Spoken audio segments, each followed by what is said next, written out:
Hi, I'm James Taylor, the author of Jazz and Improvised Piano, and I'd like to talk to you for 2 minutes about my course. I've been teaching jazz piano now for a long time, shall we say, and of the students that come to me, I've noticed that I've got two sets, if you like, or two groups. The one set are people that come to me who can improvise a little bit. They can use the blues scale and they can find their way around the keyboard. And these people progress pretty rapidly. They get to grips with the theory. They just assimilate it in with their playing, and they can very soon play jazz at really quite a competent level. On the other hand, there are other people who work very, very hard studying harmony and studying chords and studying various notes, and they often find it very, very hard to progress. And so I had to ask myself, why was it that this second group found it so hard to progress, whereas the first group found it so much easier? And obviously, some people might say, well, you've either got it or you haven't. Now that, I've got to say, first of all, is not true at all. It's just a very different way of thinking. And my conclusion was this, that a jazz musician thinks from the top down. They think of the structure first of all, and then they move down to the notes. Whereas a classical player thinks from the bottom up. Let me just zoom in on that for a second. A classical player will, first of all, read the notes. They will assemble the notes into chords.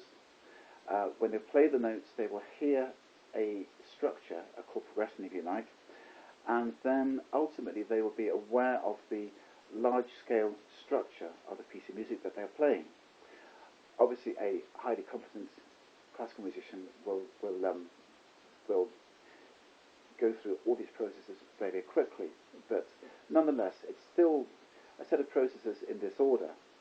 Now then, a jazz musician, on the other hand, is happiest with very little information. So they can even work without any structure at all. If they've got no structure at all, they can decide what direction they want to take their improvisation. And so, having no structure at all, they first of all decide upon a structure, then they'll put together some chords, and then they will decide what sets of notes they can use that belong to those chords, and they will then decide what order they're going to put those notes into.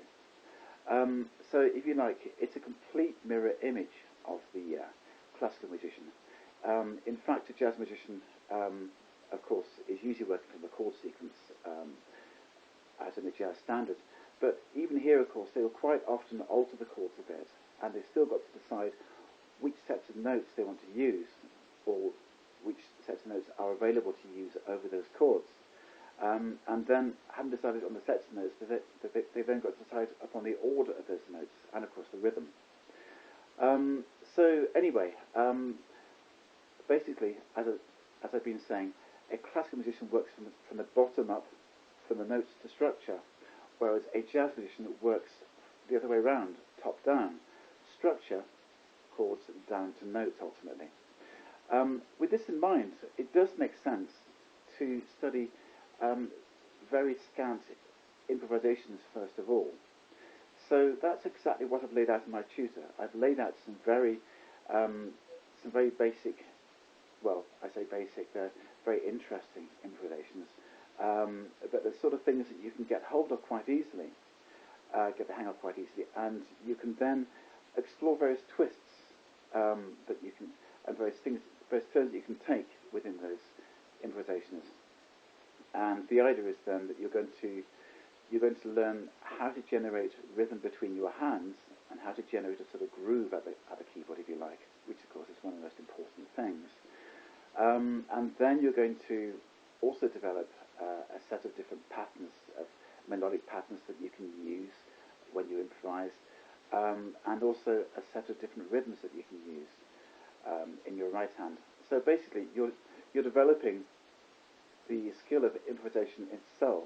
You're developing the ability to spontaneously come up with a satisfactory texture at the piano, and you've also got the ability to lay down various sets of notes in a melodic order and make them sound good.